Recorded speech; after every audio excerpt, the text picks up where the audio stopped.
நம்ம பூமி நம்ம தமிழ் நம்ம சேனல். இந்த வீடியோவை லைக் பண்ணுங்க, ஷேர் பண்ணுங்க, கமெண்ட் பண்ணுங்க. அனைவருக்கும் கோபிநாத்தின் அன்பு வணக்கங்கள். பெரும்பாலும் நம்ம பூஜை அறையில் பார்த்திங்க அப்படின்னா அதிகப்படியான நேர்மறை ஆற்றல்கள் இருப்பதை நம்ம உணர்ந்திருப்போம். நம்ம வீடாகட்டும் அல்ல கோவிலுக்கு போகிறீங்கனாலும் சரி, அங்கே அதிகமான நேர்மறை ஆற்றல் உறைந்திருப்பதை நம்ம பார்த்துருப்போம்.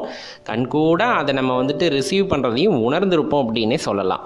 சரி, இப்போ இந்த நம்ம பூஜை அறையில் சில விஷயங்களை பண்ணக்கூடாது அப்படின்னு குறிப்பிடப்பட்டிருக்கு. சரி, என்னென்ன பண்ணக்கூடாது அப்படிங்கிறத பார்க்கலாம். அதிக முக்கியத்துவம் இருக்கிறதுலேருந்து பார்க்கலாம். பெரும்பாலும் பூஜை அறையில் பூஜை பண்ணுறீங்க அப்படின்னா குடும்பத்திலேருந்து எல்லாருமே சேர்ந்து பூஜை பண்ணி ஒரே நேரத்தில் சாமி கும்பிட்டு பழகுங்க. தனித்தனியாக கும்பிடக்கூடாது அப்படின்னா அப்படியெல்லாம் கிடையவே கிடையாது. நீங்கள் வேலைப்பளு இருக்குது அப்படின்னா ஒருத்தர் முன்னாடி கும்பிடுவாங்க, ஒருத்தர் அடுத்த கும்பிடுவாங்க, அதெல்லாம் நான் எதுவும் சொல்லலை. ஆனால் முடிந்த மட்டில் அனைவருமே சேர்ந்து பூஜை அறையில் நின்று சாமி கும்பிட்டு பழகுங்கள். ஏன்னா அது குடும்பத்தில் ஒற்றுமையை உண்டாக்கக்கூடிய ஒரு ஆற்றலை கொடுக்கும். அப்படிங்கிறனால தான் நம்ம இப்படி குறிப்பாக குறிப்பிடுறோம்.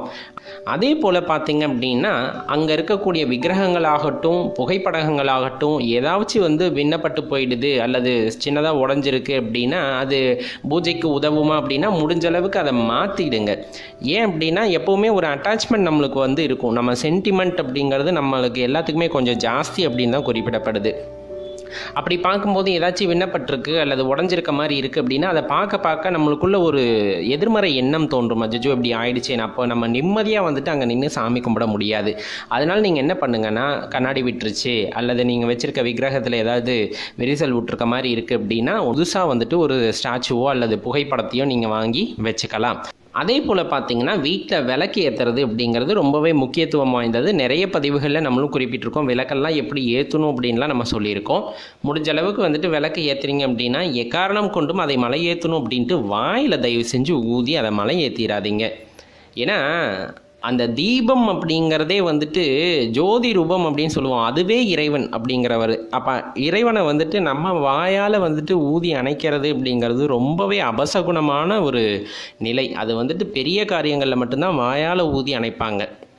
அதனால் எக்காரணத்தை கொண்டும் இந்த இடத்துல இல்லை, நம்ம பூஜை அறைன்னு இல்லை, எங்கே விளக்கு எரிஞ்சாலும் சரி தயவு செஞ்சு வாயில் ஊதி அணைக்கிற தப்பை மட்டும் பண்ணாதீங்க.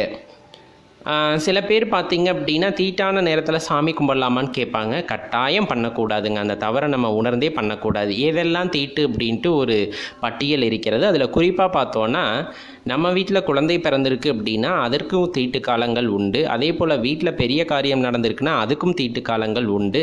அந்த குறிப்பிட்ட காலங்களில் நாம் பூஜை அறையில் சென்று பூஜை செய்வதை தவிர்த்து கொள்வது நல்லது அப்படின்னு குறிப்பிடுறாங்க. மீண்டும் அந்த நாட்கள் முடிஞ்சு நம்ம பூஜை செய்யணும்னு ஆரம்பிச்சிட்டோம்னா வீட்டில் ஒரு கணபதி ஹோமமோ அல்லது சின்னதாக நம்ம பஞ்சகோமியமோ தெளித்து மனசார நம்ம குலதெய்வத்தை வேண்டிக்கிட்டு நான் பண்ணுற பூஜையை ஏற்றுக்குங்கன்னு அதுக்கப்புறம் பண்ணுறதை கட்டாயம் அவங்க ஏற்றுக்குவாங்க. அதனால் அந்த காலகட்டங்களில் நம்ம பூஜை செய்கிறத தவிர்த்துறது ரொம்பவே நல்லது. இதுக்கு முன்னாடி நம்ம கூறியிருந்தோம் என்னன்னு பார்த்தீங்கன்னா பூஜை அறையில் ஒரு சின்ன பாத்திரத்தில் தண்ணீர் வச்சு கும்பிட்டிங்கன்னா ரொம்பவே ஆற்றல் படைத்ததாக இருக்கும் அப்படின்னு குறிப்பிட்டிருந்தோம். அதே போல் நெய்வேத்தியம் படைக்கிறதும் ரொம்பவே சிறப்பானது அப்படின்னு குறிப்பிட்டிருந்தோம். கோயிலில் பண்ணுறது நம்ம வீட்டில் பண்ணலாமா அப்படின்லாம் சில பேர் கேட்டிருந்தாங்க. தவறே கிடையாது. வீடே கோவில், அதில் நம்ம இருக்க சாமிக்கு படைக்கிறதுல எந்த தப்புமே கிடையாதுன்னு நம்ம தெளிவாக குறிப்பிட்டிருந்தோம். இப்படி நீங்கள் தண்ணியோ அல்லது நெய்வேத்தியமோ வைக்கிறீங்க அப்படின்னா அடுத்த நாள் கட்டாயமாக அதை மாற்றிடுங்க. நெய்வேத்தியமெல்லாம் பார்த்தீங்கன்னா நீங்கள் சாமிக்கு படைக்கிறீங்க, அதுக்கப்புறமா பூஜையெல்லாம் முடிஞ்சிருச்சுன்னா அதுக்கப்புறமே நீங்கள் எடுத்துடலாம், தவறு கிடையாது. தண்ணீர் வைக்கிறீங்கன்னா அடுத்த நாள் காலையில் மாற்றுங்க, போதும், வேண்டாம். பெரும்பாலும் பூஜை பண்ணுறீங்க அப்படின்னாலே மலர்கள் ரொம்ப முக்கியமான இடத்தை பிடிக்குது. அதே போல் சாம்பிராணி வாசம், ஊதுபத்தி வாசமெல்லாம் ரொம்பவே முக்கியத்துவம் வாய்ந்தது. ஏன்னா அந்த வாசனைகளில் தான் இறைவன் உறைந்திருக்கிறதாவே நம்ம ஒரு கோட்பாடே வச்சுருக்கோம் நம்ம அதில். அப்படி இருக்கும்போது என்னென்னா பூஜைக்கு பயன்படுத்தக்கூடிய மலர்கள் வாசனை இல்லாத மலர்களை பயன்படுத்திடாதீங்க. சில பேர் பூஜை அறையை டெக்கரேட் பண்ணுறேன்ற பேரில் பிளாஸ்டிக் பூ அலங்காரம் இதெல்லாம் பண்ணுவாங்க. தயவு செஞ்சு அது பண்ண வேண்டாம். நீங்கள் அது பண்ணாமல் இருந்தால் கூட பரவாயில்ல. அதுக்காக நீங்கள் வாங்கிட்டு நிறைய செலவு பண்ண வேண்டாம். 10 ரூபாய்க்கு பூ வாங்கி அங்கே மனசார போட்டிங்கனாலும் இறைவன் அதை ஏற்றுக்கொள்வார். அதுவும் சிவனுக்கு நீங்கள் பூஜை பண்ணோன்னா எந்த மலருமே தேவையில்லை, ஒரே ஒரு வில்வத்தை எடுத்து அங்கே போட்டாலே அதை மனசார அவர் ஏற்றுக்கொள்வார். தீபாராதனையெல்லாம் பண்ணும்போது பார்த்திங்கன்னா பெரும்பாலும் இடப்புறம் இருந்து வலப்புறமாக 3 முறை சுற்றுவார்கள். அதுதான் வந்துட்டு அதில் ஐதீகமாக இருக்குது. அதே வலதுலேருந்து இடதுபுறமாக சுற்றுறது அபசகுணமாகவே கருதப்படுது அப்படின்னே நம்ம சொல்லலாம். அதனால் வலது பக்கத்திலிருந்து இடது பக்கம் நோக்கி தீபாராதனை சுற்றுவதை தவிர்த்து கொள்வது மிகவும் நல்லது. சாமி கும்பிட்றதுக்குன்னு பூஜை அறையில் போய் நின்றுட்டிங்க அப்படின்னா தயவு செஞ்சு மற்ற எண்ணங்களை விட்டுருங்க. அதனால தான் நம்ம சொன்னோம், தனித்தனியாக போய் சாமி கும்பிடாதீங்க, எல்லோரும் சேர்ந்து சாமி கும்பிடுங்க அப்படின்னு. எல்லோரும் ஒற்றுமையாக இருக்கும்போது தப்பான எண்ணம் எதுவுமே வராது. அதே போல் அங்கே நின்றுக்கிட்டு அபசகுணமாக எதுவும் பேசக்கூடாது. முடியாது, செய்ய முடியாது, நடக்காது இப்படிலாம் பேசாதீங்க. தயவு செஞ்சு நடக்கும், நம்மால் முடியும் அப்படிங்கிற முதல்ல மனசுக்குள்ள ஒரு நம்பிக்கை ஏற்படுத்தணுன்னா கடவுள் அதற்கான வழியை கட்டாயம் காட்டுவார். அதனால் பூஜை நேரங்களில் அந்த மாதிரியெல்லாம் எதுவுமே பண்ணக்கூடாது. பூஜை பண்ணுறதுக்கு முன்னாடி கட்டாயம் உங்கள் உடலானது குளிர்ந்திருக்க வேண்டும், அதாவது நீங்கள் குளிச்சிருக்க வேண்டும் அப்படிங்கிறத தான் நம்ம இப்படி குறிப்பிட்டு சொல்கிறோம். அதுக்கப்புறம் பூஜை பண்ணுறது தான் ரொம்பவே சிறப்பாக இருக்கும். இப்போ பூஜை அறையில் போய் பூஜை பண்ணுறோம் அப்படிங்கும் போது அமைதியாக நிற்காதீங்க. மந்திர ஜபம் பண்ண தெரிஞ்சால் மந்திர ஜபம் பண்ணுங்கள். அப்படி இல்லையா கூடிய கடவுள்களோட மூல மந்திரத்தை மட்டும் சொல்லுங்கள். நம சிவாயவோ, நாராயணாவோ, அரோகராவோ ஏதோ ஒரு மந்திரத்தை உங்கள் மனசுக்குள்ளே உச்சரிச்சுக்கிட்டே இருந்தீங்கன்னா அந்த வைப்ரேஷன் உங்களை வந்துட்டு மனசை ஒருநிலைப்படுத்துறதுக்கு உதவும். அப்படி ஒருநிலைப்படுத்திட்டு அதுக்கப்புறமா நீங்கள் வணங்கும் போது நல்ல ஆற்றல்கள் உங்களை வந்து சேரும் அப்படின்னு குறிப்பிட்றாங்க. அதனால் இனிமேல் பூஜை அறையில் வந்துட்டு இந்த மாதிரி சில தவறுகளை செய்கிறத தவிர்த்துக்கிட்டு மனசை ஒருநிலைப்படுத்தி செய்கின்ற பூஜையானது உங்களுக்கு எல்லா வகையிலும் நன்மையை பயக்கும் அப்படிங்கிறத மனசில் நிறுத்திக்கிட்டிங்கன்னா உங்களுக்கு ஆனந்தமான வாழ்க்கை அப்படிங்கிறது அமையறதை யாருனாலையுமே தடுக்க முடியாது. நம்ம விளக்கேற்றுறதை பற்றி நிறைய வீடியோவில் நம்ம நேயர்களுக்கு சொல்லியிருக்கோம். ஏன்னா விளக்கு அப்படிங்கிற ஒரே ஒரு விஷயம்தான் நம்ம வாழ்க்கையில் வந்துட்டு நம்மளை உச்சத்துக்கு கொண்டு போகுது அப்படின்னே சொல்லலாம். இருள் அடைஞ்சிருக்க வீடு எப்போவுமே பால்பட்டு போகும் அப்படின்ட்டு பெரியவங்க சொல்லுவாங்க. அந்த இருளை போக்கக்கூடிய ஆற்றல் எதுக்கு உண்டு அப்படின்னா விளக்கிற்கு உண்டு அப்படின்னு நம்ம குறிப்பிடுறோம்.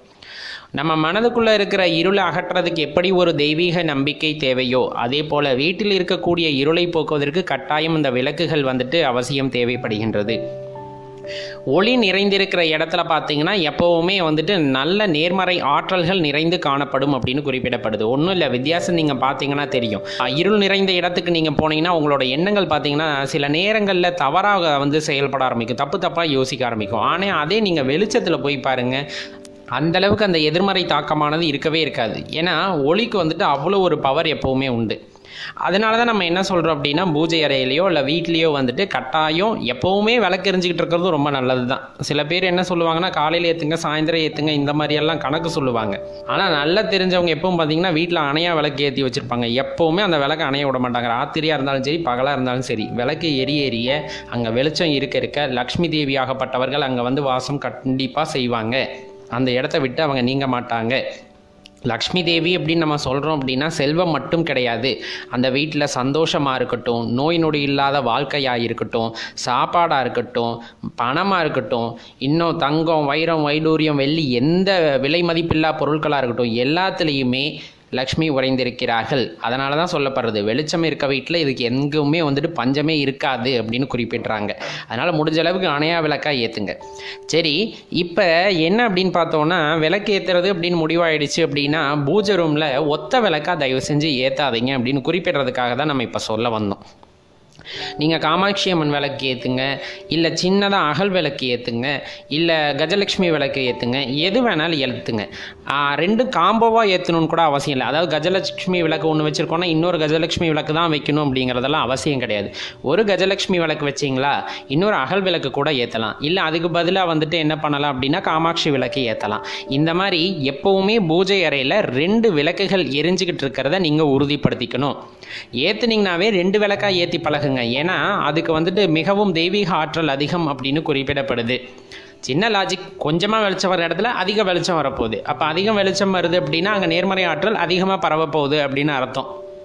அதுக்காக 10 விளக்கு ஏற்றாமல் 15 விளக்கு ஏற்றலாமா அப்படின்னு கேட்காதீங்க. நான் சொல்கிறது ஒத்த விளக்கு ஏற்றாதீங்க. அதுக்கு பதிலாக பூஜை அறையிலேன்னு விளக்கு ஏற்றணும்னு முடிவு பண்ணிட்டீங்கன்னா இரட்டை விளக்காக ஏற்றுனீங்க அப்படின்னா உங்களுக்கு அதிர்ஷ்டம் தேடி வரும் அப்படின்ட்டு தான் குறிப்பிடப்படுது. இன்னொன்று, நோய் நொடி இல்லா வாழ்க்கையானது உங்களுக்கு அமையப்பெறும் அப்படின்னு குறிப்பிடுறாங்க. இன்னும் சொல்லப்போனால் நம்ம பல பதிவுகளில் குறிப்பிட்டிருக்கோம். அதில் என்னென்ன மாதிரியான எண்ணெய்களை நீங்கள் பயன்படுத்துறது ரொம்பவே நல்லதுன்னு குறிப்பிட்டிருக்கோம். முடிஞ்ச அளவுக்கு நல்லெண்ணெயை பயன்படுத்துங்க. அப்படி இல்லைன்னா விளக்கு எண்ணெயை பயன்படுத்துங்க. விளக்குக்கு ஊத்துற எண்ணெய்னு இப்போ கேட்காதீங்க தயவு செஞ்சு. அவங்க வந்துட்டு கெமிக்கல் எல்லாமே கலந்து வருது, அதெல்லாம் நமக்கு கணக்கு கிடையாது. விளக்கெண்ணெய் அப்படின்ட்டு நம்ம சொல்லுவோம், திட்டுறது கூட பயன்படுத்துவோம் இல்லைங்களா இந்த வார்த்தையை, விளக்கெண்ணெய் மாதிரி அப்படின்ட்டு. கொட்டமுத்துலேருந்து எடுக்கக்கூடிய எண்ணெய் அதுதான் சுத்தமான விளக்கெண்ணெய் அப்படிங்கிறது. முடிஞ்சால் அதை வாங்கிட்டு விளக்குக்கு போடுங்க, ரொம்பவே வீடு நறுமணமாக இருக்கும். இல்லை நெய்யில் பயன்படுத்துகிறதுனால பயன்படுத்தலாம். இது எல்லாமே வீட்டில் வந்து நேர்மறை ஆற்றல்களை அதிகப்படுத்தக்கூடிய காரணிகளாக கண்டிப்பாக இருக்கும். அப்படி இருக்கும்போது வீட்டில் இருக்கவங்க ஆரோக்கிய குறைபாடு அவங்களுக்கு வரவே வராது, ரொம்ப ஆரோக்கியமாக இருப்பாங்க. ஒரு வீட்டில் ஆரோக்கியமாக எல்லாரும் இருக்காங்க அப்படிங்கும் போதே நல்ல உழைப்பாளர்களாக இருப்பாங்க. உழைக்கும் போது பணம் அப்படிங்கிறது தேடி வரும், நோய் நொடி இல்லாமல் இருப்பாங்க. அப்போ அங்கே செல்வ கடாட்சம் உண்டாகும். லக்ஷ்மியாகப்பட்டவர்கள் நமது வீட்டில் வந்து வாசம் செய்வார்கள் அப்படின்னு குறிப்பிடுறாங்க. அதனால் இனிமேல் விளக்கு ஏற்றுனீங்க அப்படின்னா கட்டாயம் பூஜை அறையில் 2 விளக்கு ஏற்றி பழகுங்க. 2மே கஜலட்சுமி விளக்காக இருந்தாலும் சரி, 2மே காமாட்சி அம்மன் விளக்காக இருந்தாலும் சரி, இல்லை ஒரு கஜலட்சுமி ஒரு அகல் விளக்கு இந்த மாதிரி நீங்கள் மாற்றி ஏற்றினாலும் சரி, அதுலையெல்லாம் தவறில்லை. ஆனால் மறக்காமல் 2 விளக்கு ஏற்றி பழகுங்க. நம்ம பூஜை அறையில் தொடர்ந்து செய்யக்கூடிய விஷயந்தான். பொறுமையாக கேட்டுட்டு லைக் பண்ணிவிட்டு உங்கள் நண்பர்களோட பகிர்ந்துக்குங்க. இந்த பூஜை அறையில் தண்ணீர் வைக்கக்கூடிய பழக்கம் எல்லாத்துக்குமே இருக்கும், இல்லைன்னா கூட இனிமேல் வைத்து பழகிக்கொள்ளலாம். இப்போ நம்ம சொல்கின்றோம் அல்லவா அந்த பஞ்சபூதங்கள் அப்படின்னு சொல்லக்கூடியது. பஞ்சபூதங்கள் அப்படின்னு சொல்லும்போது நிலம், நீர், நெருப்பு, காற்று, ஆகாயம் ஆகிய தத்துவங்கள் வந்து அந்த பஞ்சபூத தத்துவங்கள் அப்படின்னு நம்ம சொல்லுவோம். இந்த மாதிரி பஞ்சபூத தத்துவங்களிலே நீர் தத்துவம் அப்படிங்கிறத நம்ம அங்கே செம்பில் வைத்து வழிபாடு செய்கின்றோம். இல்லை என்றாலும் இனி ஒரு பஞ்ச பாத்திரம் வாங்கி அதிலே நாம் நீர் ஊற்றி வைத்து வழிபாடு செய்ய வேண்டும் அப்படிங்கிறத தெரிஞ்சுக்கணும். என்ன அவ்வளவு சிறப்பு? பஞ்சபத்திர பாத்திரம் அப்படின்னு அதை சொல்கிறாங்க. பஞ்சபத்திர பாத்திரம் 5 இலைகளே அதனுள்ளே மூலிகை இலை இருக்கிறதல்லவா, அதனுள்ளே போட்டு வைத்திருந்து உத்திராணி கரண்டியின் மூலமாக அந்த தீர்த்தத்தை அனைவருக்கும் பகிர்ந்தளிக்க வேண்டும் அப்படிங்கிறத சொல்லுவாங்க. அந்த 5 மூலிகைகளாவன வில்வம், வன்னி, அருகு, துளசி, வேம்பு. இந்த இலைகளை வந்துட்டு அந்த பஞ்சபத்திர பாத்திரத்திலே போட்டு வைத்திருந்து பூஜை முடிந்ததுக்கு அப்புறமா அந்த பிரசாதத்தை அனைவருக்கும் பகிர்ந்தளிப்பார்கள். சில பேர் வந்துட்டு துளசி மட்டும் போட்டு வைப்பார்கள், சில பேர் வில்வம் மட்டும் போட்டு வைத்து அதை பருகுவார்கள். தவறில்லை. ஆனால் பூஜை அறையில் கட்டாயமாக ஒரு செம்பு பாத்திரம், அந்த செம்பு பாத்திரத்திலே நீர் ஊற்றி ஏதேனும் ஒரு மூலிகையாவது குறைந்த அதிலே போட்டு வைத்து அதன் பின்னர் பூஜை செய்து அந்த பிரசாதத்தை அனைவரும் பருக வேண்டும். இயல்பாகவே அறிவியலில் கூட இப்போ ஆராய்ச்சிகளின்படி பார்த்திங்கன்னா இந்த தண்ணீர் மூலக்கூறுகளுக்கும் ஞாபகம் உண்டு, சில விஷயங்களை ஞாபகம் வைத்து கொள்கிறது அப்படிங்கிற மாதிரி அந்த சான்றுகளானது கொடுக்கப்பட்டு வருகின்றன. நீங்கள் தேடி பாருங்கள், இணையத்தில் தேடி பார்த்தீங்கன்னா அந்த மாதிரியான சான்றுகள் நிறைய இருக்கின்றது. ஏன்னா நம்ம முன்னோர்கள் அவர்கள் அந்த படிப்பினையின் காரணமாக அனுபவபூர்வமாக உணர்ந்ததை நமக்கு சொல்லியிருப்பார்கள், இதை செய்தால் நல்லதுன்னு. ஆனால் நம்ம சில விஷயங்களை மூட நம்பிக்கை, பகுத்தறிவு என்று ஓரம் கட்டி விடுவோம். அதை வெள்ளைக்காரன், வெளிநாட்டுக்காரன் வந்துட்டு அறிவியல் என்ற பெயரிலே அதை ஊர்ஜிதப்படுத்தும் பொழுது தான் நாம் எடுத்துக்கொள்கின்றோம் இன்றைய காலகட்டத்திலே. அந்த வகையிலே நிறைய வெள்ளைக்காரர்கள் வந்து அதை பற்றி ஆராய்ச்சி செய்து கூறியிருக்கிறார்கள். தண்ணீருக்கு, அந்த தண்ணீர் மூலக்கூறுகளுக்கு ஞாபகத்திறன் உண்டு அப்படிங்கிறத. அதை நீங்கள் போய் பாருங்கள். ஒவ்வொரு சூழ்நிலையில் வந்து தண்ணீரானது எப்படியெல்லாம் இயங்கும். சந்தோஷமாக நம்ம தண்ணீர்கிட்ட பேசும்போது எப்படி இருக்கும், அதே போல் நம்ம சோகமாக தண்ணீர்கிட்ட பேசும்போது எப்படி இருக்கும், கோபமாக பேசும்போது அதோட மூலக்கூறுகள் மாறுகின்றன. இந்த மாதிரி ஆராய்ச்சி முடிவுகள் நிறைய இருக்கும், இணையத்தில் போய் பாருங்கள். அப்போ நம்ம முன்னோர்கள் தண்ணீர் அங்கே வைக்க சொன்னாங்க. தண்ணீரை வைக்க சொல்லிவிட்டு இப்போ வீட்டில் வழிபாடு செய்யும்போது தெரிந்த போற்றி மந்திரங்களோ மந்திரங்கள், தெய்வத்தின் மூல மந்திரத்தையோ அங்கே உட்காந்து பாராயணம் பண்ணணும் அப்படின்னு சொல்லியிருக்காங்க. இப்போ அந்த பாராயணம் செய்யும் போது அந்த பஞ்சபாத்திரத்தில் தண்ணி இருக்குது, நம்ம அந்த பஞ்சபூத தத்துவங்களும் அங்கே அடங்கியிருக்கின்றன. நம்ம அமைதியாக உட்காந்து இறைவனின் மூல மந்திரங்களை நிறைய சொல்கிறோம். தொடர்ந்து ஒரு மந்திரத்தை 108 முறை ஜபிக்கும் போது கண்டிப்பாக அதனுடைய ஆற்றலானது நம்மை சுற்றி அது நிறைய பரவும். அப்போ அந்த தண்ணீர் மூலக்கூறுகளும் நாம் சொல்லிய அந்த மந்திரத்தின் அதிர்வலைகளை உள்வாங்கிக் கொள்ளும். அதற்கு தகுந்தாற் போல அந்த தண்ணீர் மூலக்கூறுகளும் தன்னை வடிவமைத்து கொள்ளும் அப்படிங்கிறத நம்ம தெரிந்து கொள்ள வேண்டும். இப்போ நம்ம என்ன பண்ணுறோம் அப்படின்னா, பூஜையெல்லாம் முடிஞ்சதுக்கப்புறமா இந்த பஞ்சபாத்திரத்தில் இருக்க தண்ணீரை வந்து எடுத்து அருந்துகின்றோம். அருந்தும் பொழுது நான் சொல்கின்ற அந்த மந்திரத்திற்கு தக்கவாறு மூலக்கூறுகள் மாற்றமடைந்திருக்கும் அல்லவா, அதை நாம் பருகும் பொழுது அதனுடைய முழு ஆற்றலையும் நம்மால் பெற முடியும் அப்படிங்கிறத தான் நீங்கள் தெரிந்து கொள்ள வேண்டும். இதை பற்றி ஆராய்ச்சி பண்ண வேண்டும் என்றாலும் பண்ணுங்கள். ஏன்னா கேள்விகளை எழுப்பலாம். ஏன்னா இது தவறு அப்படின்னு சொல்வதற்காக உங்களிடம் ஆதாரம் இருக்கிறதா என்பதை நிறைய பேர் கேட்பார்கள். இதனை பற்றி நீங்களும் ஆராய்ச்சி செய்யுங்கள் அப்படின்னு தான் நாமும் குறிப்பிடுகின்றோம். ஏன்னா நிறைய வெளிநாட்டவர்கள் இதை பற்றி ஆராய்ச்சி செய்யும் பொழுது இந்தியர்கள் ஏன் அதை பற்றி ஆராய்ச்சி செய்யக்கூடாது அப்படிங்கிறதும் இதில் சேர்ந்து தான் வந்துடுது இல்லையா? அதனால் இப்படிப்பட்ட விடயங்கள் இணையத்திலே இருப்பது உண்மை. நீங்கள் தேடி அறிந்து அதனை மேற்கோளாக கொண்டு அதனின் தொடர்ச்சியாக நீங்கள் அந்த ஆராய்ச்சியை தொடரலாம். நம்ம முன்னோர்கள் இதை வந்துட்டு ரொம்ப அருமையாக வீட்டில் பஞ்சபாத்திரத்தை வைத்து நாம் அந்த இடத்துல மந்திரங்கள் சொல்லும் போது மந்திரங்களை கொண்டு உருவேற்றும் பொழுது அந்த தண்ணீருக்கான ஆற்றலானது அதிகரிக்கிறது அப்படிங்கிறத தெளிவாக கூறியிருந்தாங்க. அதைத்தான் நம்ம வீட்டில் மறக்காமல் செய்யணும்னு சொல்கிறோம். சில பேர் இந்த எவர் சில்வர் பாத்திரத்தில் வைக்கலாமா, அதெல்லாம் வேண்டாம். முடிஞ்ச அளவுக்கு செம்பு பாத்திரம். இந்த செம்பு பாத்திரம் ஏற்கனவே செம்பு பாத்திரத்தில் தண்ணீர் வைத்து குடித்தால் உடலுக்கு நல்லது அப்படிங்கிறது உங்களுக்கு தெரியும். அதை வச்சு நீங்கள் மந்திரம் சொல்லி அதில் இருக்கக்கூடிய தண்ணீரை எடுத்துக்கொள்ளும்போது மருந்தாகவே அது மாறும் அப்படிங்கிறத தெரிஞ்சுக்குங்க. இல்லை பித்தளை அல்லது வெள்ளி அந்த மாதிரி உலோகங்களை கூட நீங்கள் பயன்படுத்திக்கலாம். முடிஞ்சளவுக்கு தண்ணீர் வைத்து வழிபாடு செய்துவிட்டு அப்புறமா அதை அருந்துவது சிறப்பு அப்படிங்கிறத தெரிஞ்சுக்குங்க. சாதாரண விஷயம் அல்ல. நாம் பூஜை மற்றும் வழிபாடு முறைகளிலே இருக்கின்ற ஒவ்வொரு விஷயமும் பார்த்திங்க அப்படின்னா நம்முடைய உடல் நலன் சார்ந்தது அப்படிங்கிறத நம்ம தெரிந்து கொண்டோமேனால், தெரிந்து கொள்வதோடு மட்டுமல்லாமல் ஆராய்ச்சி பூர்வமாக ஆராய்ந்து அதனை பற்றிய உண்மையும் தெரிந்து கொண்டோமேயானால் கண்டிப்பாக அது பயனுள்ளதாக தான் இருக்கும் அப்படிங்கிறத தெரிஞ்சுக்கணும். ஏன்னா இதே போல தான் உங்களுக்கு நல்லா தெரியும். இப்போ கோவில் கும்பாபிஷேகம் நடக்கிறது அப்படிங்கும்போது கோவில் கும்பாபிஷேகத்தில் பார்த்திங்க அப்படின்னா ஒரு கலச தீர்த்தமானது அங்கே ஸ்தாபனம் செய்யப்பட்டு அந்த உங்களுக்கு கும்பாபிஷேகத்திற்கான யாகசாலைகள் எல்லாம் அமைக்கப்பட்டு மந்திரங்கள் தொடர்ந்து பல காலகட்டமாக சொல்லப்படும். வேதங்கள் அங்கு ஓதப்படுகின்றன, தமிழ் மறைகளும் ஓதப்படுகின்றன. அதெல்லாம் ஓதப்பட்டு கடைசியாக அந்த கலசத்திலே இருக்கின்ற நீர் இல்லையா, நம்ம கலசம் வைத்து அந்த பூஜை மந்திரங்கள் எல்லாம் சொல்லி அதனுடைய அந்த மின்னாற்றலானது அந்த கலசத்திற்குள்ளே சென்ற பின்னர் எல்லா காலகட்ட பூஜையும் முடிந்த பின்னர் கும்பாபிஷேகத்தின் போது கலசத்தின் மீது நீர் ஊற்றப்படும். அந்த நீரானது நம் மீது படாதா அப்படின்னு ஏங்கி நிற்பவர்கள் ஏராளம். வேத மந்திரங்களாலும் தமிழ் மறைகளாலும் உருவேற்றப்பட்ட அந்த தண்ணீருக்கு ஆற்றல் உண்டு, அதனுடைய அதிர்வுகள் அதிகம். அப்படிங்கிறனால அந்த அதிர்வோடு கொண்டு போய் கலசத்தின் மீது ஊற்றி அந்த ஆலயத்திலே உயிரோட்டத்தை உண்டாக்குகிறார்கள். அந்த ஆலயத்திலே உயிரோட்டத்தை உண்டாக்குகிறார்கள். இது நம்ம கண்கூட கண்டது, நம்ம பாரம்பரியத்தில் வரக்கூடிய சில விஷயம். இப்போ நீங்கள் என்ன தான் எதிர்மறை ஆற்றலால் நீங்கள் பாதிக்கப்பட்டிருந்தாலும் அப்படியே போய் தண்ணீரில் வந்து குளித்து எழுந்திரிச்சிட்டிங்க அப்படின்னாலே உங்களுக்கு ஒரு புத்துணர்ச்சியாக இருக்கும்.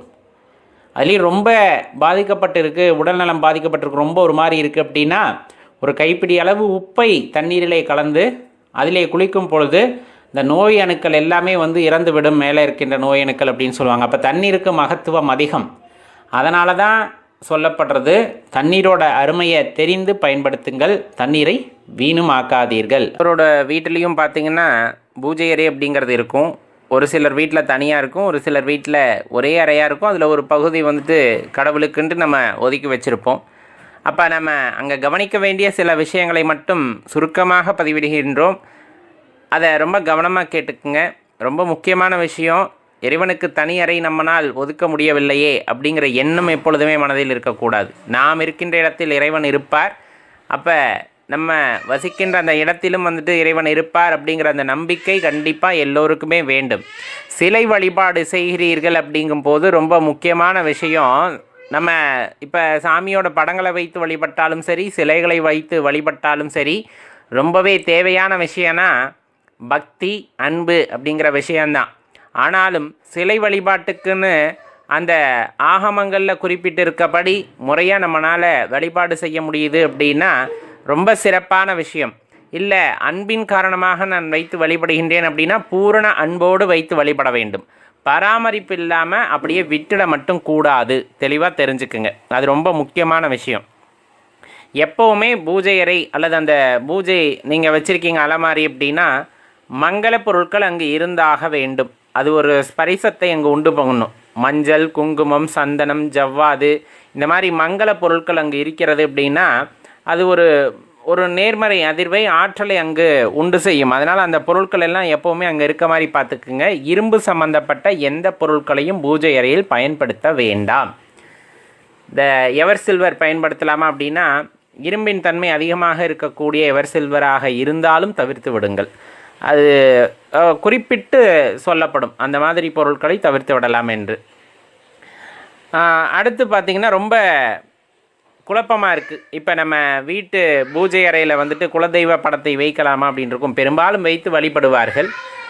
சிலருக்கு வந்துட்டு அந்த குலதெய்வம் அப்படிங்கிறது உக்ர தெய்வமாக இருக்கும்போது வழிபடலாமா அப்படின்னு கேட்டால், குலதெய்வம் அப்படிங்கிறதே நம்ம குலத்தை காக்கக்கூடிய தெய்வம், கண்டிப்பாக வைத்து வழிபடலாம். இருந்தாலும் நம்ம முன்னோர்கள் எதை கடைபிடித்தார்களோ, காரணம் இல்லாமல் எதையும் அவர்கள் செய்ய மாட்டார்கள். முன்னோர்கள் எதை பின்பற்றினார்களோ அந்த வழியாகவே நாம் வழிபாடு செய்வது ரொம்ப சிறப்பாக இருக்கும். விளக்கு அப்படிங்கும்போது சில பேர்த்துக்கு கேள்விகள் எழுவதுண்டு. நாங்கள் கஜலக்ஷ்மி விளக்கை மட்டும் வச்சு ஏற்றிக்கிட்டு இருக்கோம், காமாட்சி விளக்கை மட்டும் வச்சு ஏற்றிக்கிட்டு இருக்கோம், 1 ஏற்றுனா போதுமா, 2 ஏற்றணுமா, 3 ஏற்றணுமா அப்படின்லாம் கேள்விகள் வருது அல்லவா. ரொம்ப முக்கியமாக ஒரு பூஜை அறை அப்படின்னு இருக்கும் போதோ அல்லது வீடு அப்படின்னு இருக்கும் போதோ வெளிச்சம் அதிகமாக இருக்க வேண்டும். அதற்காக நாம் எத்தனை விளக்குகள் ஏற்றுகின்றோம் அப்படிங்கிறத தாண்டி அந்த இடத்துல வெளிச்சம் அதிகமாக இருக்கணும் அப்படின்னா விளக்குகளின் எண்ணிக்கை அதிகமாக இருப்பதில் எந்த தவறும் இல்லை அப்படிங்கிறத தெரிஞ்சுங்க. ஒரு அகல் விளக்கு ஏற்றுங்க, காமாட்சி அம்மன் விளக்கு எப்போவுமே ஏற்றுறது ஏற்றுங்க. முடிஞ்சால் குத்து விளக்கு கூட ஏற்றலாம், தவறு கிடையாது. அந்த மாதிரி நம்ம இதில் ரொம்ப கண்ணும் கருத்துமாக இருக்கணும். வெளிச்சம் அதிகமாக இருக்கணும். அந்த தீப ஒளியில் இறைவனை காணுதல் அப்படிங்கிறது பேரின்பம். நம்ம வீட்டில் லைட்டு போட்டிருக்கோம், அந்த வெளிச்சத்தில் பார்க்குறோம் அப்படிங்கிறத தாண்டி வெறும் விளக்கு மட்டும் எரியும் போது அந்த பூஜை செய்து பாருங்கள், ரொம்ப ரம்யமாக இருக்கும். அதற்காகத்தான் சொல்லப்படுவது வீட்டில் விளக்கின் வெளிச்சம் அதிகமாக இருப்பது போல விளக்கு ஏற்றி கொள்ளுங்கள். முடிஞ்சால் சங்கு, சோவி இந்த மாதிரி பயன்பாட்டை பூஜை அறையில் அதிகரிக்கிறதும் நல்லது தான். ஆனால் இதெல்லாம் அவசியம் இருக்கணுமா அப்படின்னா அவசியம் கிடையாது. இருந்தாலும் கிடைத்தது அப்படின்னா முறையாக பராமரிக்க முடியும் அப்படின்னா இதெல்லாம் வைத்து வழிபாடு செய்வதும் சிறப்பானதாக இருக்கும். ரொம்ப முக்கியம். இப்போ பூஜை அறைன்னு வச்சுருக்கோங்க, பூஜைக்குன்னு தனியாக ஒரு இடத்தை ஒதுக்கி இருக்கிறீர்கள் அப்படிங்கும் போது பஞ்சபாத்திரத்தில் நீர் வைப்பது அவசியமாகும். பஞ்சபாத்திரத்தில் நீர் வைப்பது அவசியமாக கருதப்படுகிறது. அதே போல் தினமும் நெய்வேத்தியம் செய்து இறைவனுக்கு வையுங்கள். நெய்வேத்தியம்னா நம்ம கோவிலில் செய்கிற மாதிரி தினம் வேறு வேறு பொருட்களால் ரொம்ப விலையுயர்ந்த பொருட்களை கொண்டு நெய்வேத்தியம் செய்ய வேண்டும் என்று அவசியமில்லை. அரிசி சாதம் நீங்கள் வடித்த சாதம் எடுக்கிறீங்கன்னா ஒரு சொட்டு நெய் விட்டு அந்த சாதத்தை அங்கு வைத்து நெய்வேத்தியம் செய்யலாம். இல்லை எங்கள் வீட்டில் இன்றைக்கி சாதம் செய்யலை அப்படிங்கும்போது உலர் பழங்கள், திராட்சைகள் இந்த மாதிரி இருக்குது, பழ வகைகள் இருக்குது அப்படின்னா அதை வைத்து கூட நீங்கள் நெய்வேத்தியம் செய்யலாம். அதனால் அதை பற்றியெல்லாம் நீங்கள் யோசிக்க வேண்டாம். ஆனால் பஞ்சபாத்திரத்தில் தண்ணியும் நெய்வேத்தியமும் வைத்து பழகுங்க. இப்போ பூக்கள் தினமும் மாற்றணுமா அப்படின்னா வாடிடுச்சுன்னா அந்த பூவை அப்படியே விடாதீங்க. வாடின பூக்களை மாற்றி விட்டு புது பூக்களை மாற்றுங்கள். சில பேர்த்துக்கெல்லாம் பழக்கம் உண்டு, வாரத்துக்கு ஒரு தடவை போட்டால் அதை எடுக்கவே மாட்டாங்க. அப்படியெல்லாம் இருக்கக்கூடாது. பூக்கள் போட்டு விட்டால் அது இருக்கலாம், வாடி விட்டது அப்படிங்கும்போது அதுக்கு மேலே காய விடக்கூடாது. அது பெரிய தவறாக போய்விடும். அதனால் சிலைகளுக்கோ அல்லது படங்களுக்கோ நீங்கள் மாலை அணிவிக்கிறீர்கள், பூக்கள் அலங்காரம் செய்கிறீர்கள் எல்லாம் அப்படின்னா வாடுவதற்கு முன்னரே அந்த இடத்தை விட்டு அதை எடுத்து விடுவது நல்லது அப்படிங்கிறதையும் தெரிஞ்சுக்கணும். சில பேர்த்துக்கு இந்த எலும்பிச்சம்பழம் கனி கோவிலிருந்து கொண்டு வருவாங்க, அதை வைக்கலாமா அப்படின்னா கண்டிப்பாக பூஜை அறையில் வைக்கலாம். ஆனால் அழுகக்கூடாது, அதை உறுதி செய்துக்கணும். அப்படி இருக்கும்போது அதை முறையாக அப்புறப்படுத்தி விடுவது சிறந்ததாக இருக்கும். ரொம்ப முக்கியம் இந்த இடத்துல நம்ம சொல்லுவோம் ஜவ்வாது வாசனையான பொருள் அப்படின்னு சொல்லுவோம். பச்சை கற்பூரம் அப்படிங்கிறது நிறைய ஆற்றல்களை ஈர்க்கக்கூடியது. ஏலக்காயும் அப்படித்தான். இப்போ இந்த கிராம்பு, ஏலக்காய், பச்சை கற்பூரம் இது எல்லாமே பயன்பாடு வீட்டில் அதிகமாக இருக்குது. அப்படிங்கும்போது வீட்டில் ஒரு நல்ல அதிர்வு எப்போவுமே இருந்துக்கிட்டு இருக்கும் அப்படின்னு சொல்லுவாங்க. இப்போ கலசம் அமைச்சிருக்கீங்க அப்படின்னா அந்த கலசத்துக்குள்ளே இந்த பொருட்களை எல்லாம் போட சொல்லுவாங்க. அது வீட்டில் ஒரு உயரிய ஆற்றலை உண்டாக்கும் அப்படின்னு குறிப்பிடப்படும். இது எல்லாமே நம்ம மனசில் வச்சுக்கணும். எப்போவுமே ஒட்டடை அண்டக்கூடாது பூஜை அறையில். இல்லை பூஜை பொருட்கள் வந்துட்டு குப்பையாக இருக்கக்கூடாது. அடிக்கடி சுத்தம் செய்து கொள்ள வேண்டும். முடிந்தால் வருடத்திற்கு ஒரு முறை கணபதி ஹோமம் பண்ணுறது ரொம்ப சிறப்பான விஷயம். அதே போல் இல்லை எங்களால் முடியல அப்படின்னா குறைந்தபட்சம் மாட்டோட கோமியம் இருக்குது அப்படின்னா அந்த கோமியம் வாங்கிட்டு பூஜை அறையிலோ அல்லது வீட்டிலோ தெளித்து விடுவது அப்படிங்கிறது சிறப்பானதாக இருக்கும் நண்பர்களே. இப்போ நிறைய விஷயங்கள் நம்ம கடைபிடித்து கொண்டு வருவோம். அதில் இந்த பூஜை அறை சம்மந்தப்பட்டு அப்படின்னு வரும்போது நம்ம ரொம்ப கண்ணும் கருத்துமாக இருப்போம். காரணம், இறைவன் இருக்கக்கூடிய இடம் அப்படிங்கிறனால நம்ம வீடாக இருந்தாலும் அந்த ஒரு குறிப்பிட்ட இடம் இறைவனுக்காக ஒதுக்கி விடுகின்றோம். அப்போ அது ரொம்ப சுத்தபத்தமாக இருக்கணும் அப்படிங்கிறது அதனுடைய பொருள். அப்போ எப்படி வீட்டில் ஒரு இடத்தை இறைவனுக்காக ஒதுக்கி அதை சுத்தமாக வைத்து கொள்கிறோமோ அதே போல் இந்த உடல் என்னும் கூடு இறைவன் நமக்கு கொடுத்த வீடு. இந்த வீட்டில் உயரிய இடமாம் சுத்தபத்தமான இடமாம் நம்ம ஹிருதயம் அப்படின்னு சொல்லக்கூடிய அந்த ஹிருதயத்திலே இறைவனை அமர வைத்து அந்த இடத்தை நீங்கள் தூய்மையாக வைத்து கொள்ளும்போது இறைவன் அங்கே குடியேறுவார் அப்படிங்கிறதுல எந்த மாற்று கருத்துமே கிடையாது. அதை எப்படி சுத்தமாக வைத்து கொள்ள முடியும் அப்படின்னா இந்த கோபம், அகங்காரம், பொறாமை, மமதை இந்த மாதிரியான தீய குணங்கள் எதுவுமே இல்லாமல் அன்பு, காதல், அந்த ஒரு பாசம், இந்த மாதிரி நல்ல உணர்வுகள், இரக்கத்தோடு கூடிய அந்த உணர்வுகள் இருக்கும் பொழுது கண்டிப்பாக அப்படிப்பட்ட ஒரு தூய்மையான இடத்தை இறைவன் ஆக்கிரமித்து கொள்கின்றார். அந்த அடியார்களை இறைவன் ஆட்கொள்கிறார் அப்படிங்கிறத தெளிவாக தெரிஞ்சுக்கணும். அதனால் பூஜை அறை அப்படிங்கிறது ஒரு வீட்டுக்கு எவ்வளோ முக்கியமோ அதே போல் மனது அப்படிங்கிறது இந்த உடலுக்கு முக்கியம். பூஜை அறை சுத்தமாக இருப்பது போல நமது மனதும் சுத்தமாக தூய்மையானதாக இருக்கும்போது இறைவனின் அந்த பெரும் கருணையானது நமக்கு கிடைக்கும் அப்படிங்கிறத மறந்துடாதீங்க நண்பர்களே. இந்த பதிவு பற்றின கருத்துக்களை நீங்கள் கமெண்ட்டில் பதிவு பண்ணுங்கள். உங்களுக்கும் இன்னும் நிறைய குறிப்புகள் தெரிந்திருக்கலாம், அதையும் கீழே பதிவிடுங்க. நான் மறந்திருந்தாலும் மற்றவர்கள் அறிந்து கொள்ளட்டும். மறக்காமல் இந்த பதிவை உங்கள் நண்பர்களோடையும் பகிர்ந்துக்குங்க. நன்றி, வணக்கம்.